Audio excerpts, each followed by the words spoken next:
have a universal, fully organised drugs panel that are in charge of exactly what's on the ban list, categorised, category A, B, C, the worst real hardcore peds, then your stimulants, your diet stuff, stuff that's not as bad, and then your stuff that you get off a shelf, and you could have, your kid will have it, or whoever else have it, but it's got something in it that's an agent that'd fail you. Have everything there. Have a category for a year for one, 4 years for other, fucking 6 years for the next one, and then because nobody's ever going to get banned for life on one, but then if you hit either of those twice, you're banned for life.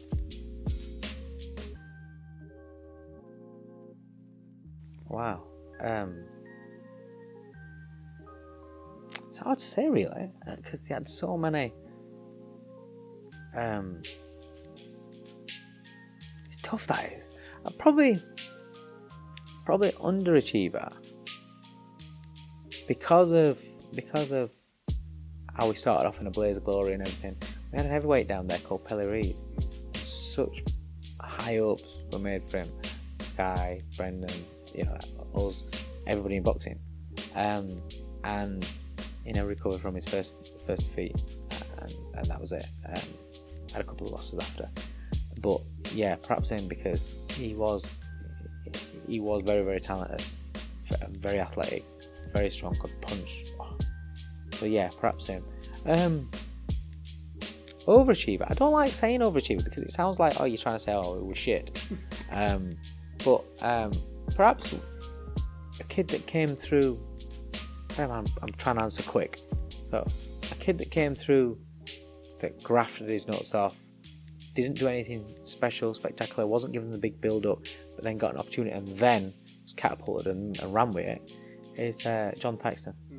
A very, very good fighter. But he wasn't, when I say overachiever, maybe because he didn't have a backing of a big promoter and he fought his way through. Dead.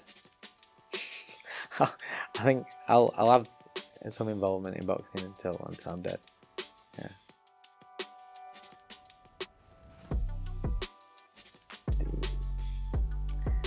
A lot better, that robbed him from, robbed us from seeing some, well, maybe not us, I'm not old enough, but you know what I mean, robbed us from seeing some great nights, great fights, great performances. He would have been something special, because he was something special despite the band that he had.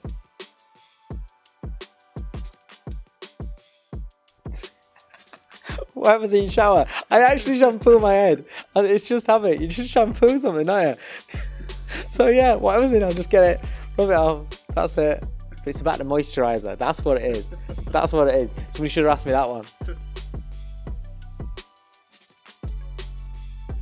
Wow. That's tough.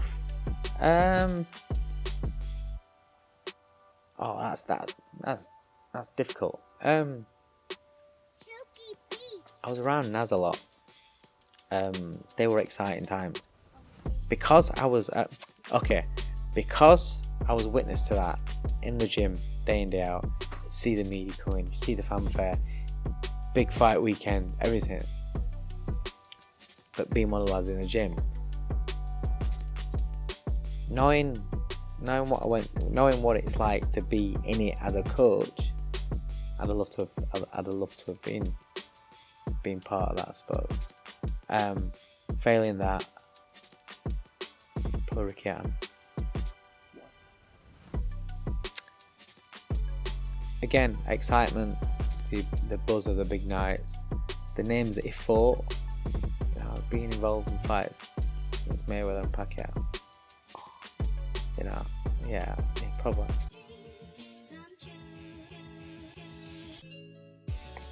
Naturally, I don't believe in natural talent. I think certain individuals pick things up quicker and easier than others.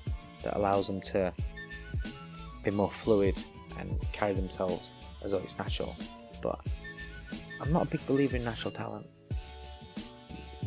Not one fighter I know was born and come out shadowboxing, and you know what I mean, everything had to be learned and taught in a process, you know.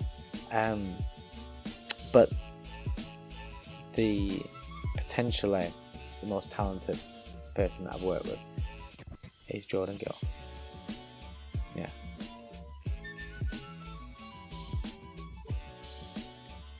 Virgil Ortiz, I think. I like him. Do you know what? Every time I see him, I've been lucky enough to see him live. Every time I see him, he impresses me. I think he's a good fighter. I think because, okay, so Haney, Stevenson, and Lopez, you can't count them as prospects anymore. Champions. Once you're a champion, you can't. Even though they've only had, you know, a short amount of fight, especially Lopez and Shakur, not had many fights. So you'd still say in the real world, you'd still say the prospects.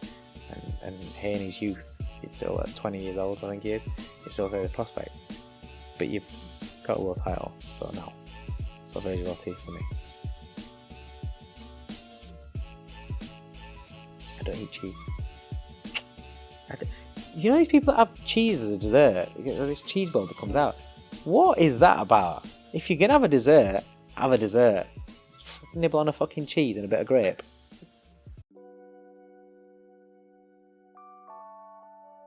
It'll never happen. It'll never happen. Everyone wants the idea of having one champion, but can you imagine the backlog trying to get a world title shot? So Dylan White's been mandatory for God knows how long for WBC. Right, that's one belt. I mean, there's everybody else queued up to get in as well, and how long are you gonna have to wait to get a world title shot? Never gonna happen.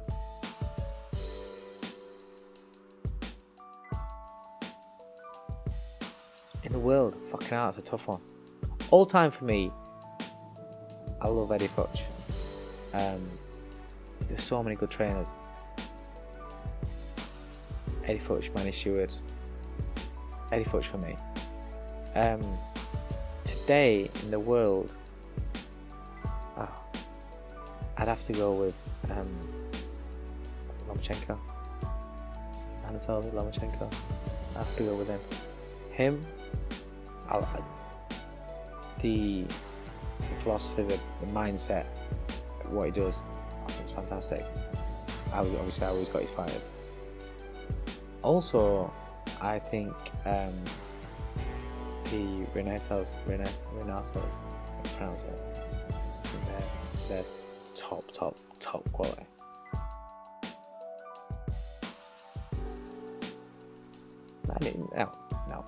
No, that's just a shitty move. No. Because there's no fallout, you know. I think that'd never happen.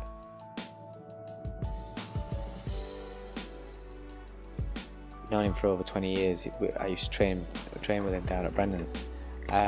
He rings me up and he says, I've got this kid, international fighter, and he's knocking everybody out. He can really punch. He says, I want you to have a look at him. He says, I'm going to train him. I want you to, consider managing him. So he sent me these videos through.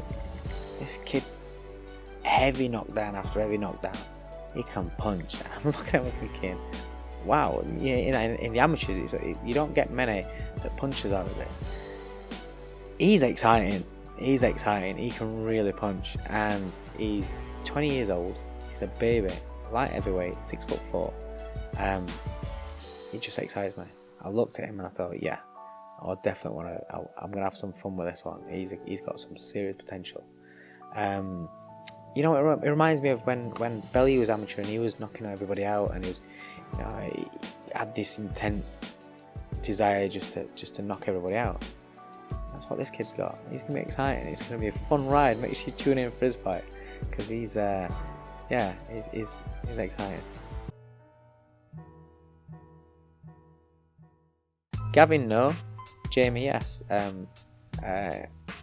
Gavin's now with Steffi Bull. Gonna give it another run with him. So all amicable and everything. I just didn't feel as though it was right for Gav to carry on. And Jamie is still dealing with some personal issues. When he's dealt with them, then he'll be back looking for dates and looking to fight again. Still manage Jamie.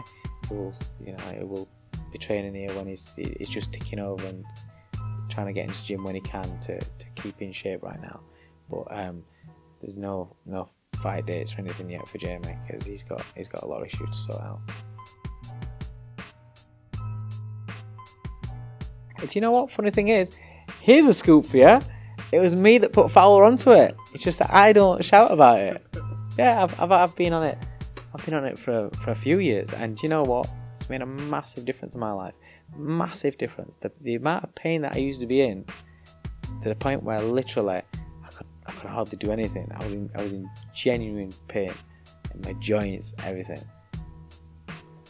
I feel sound. I've been on it but I take good stuff. I take the strong stuff. I think it's 10,000 milligrams,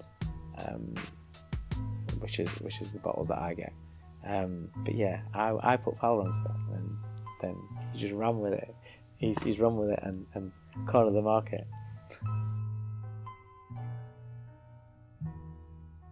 If it's peanut butter, crunchy. Oh, 100%. Fuck's sake. Get him out.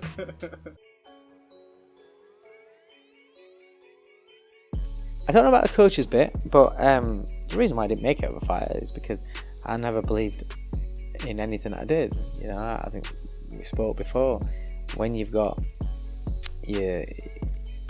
people around you at home telling you that you'll never achieve anything, when nobody at school thought you were going to achieve anything, you kind of, you don't believe you can do anything. I'd go to school, get bashed up at school, go home, get bashed up at home, then walk to the ring thinking, Dave, what are you doing, man?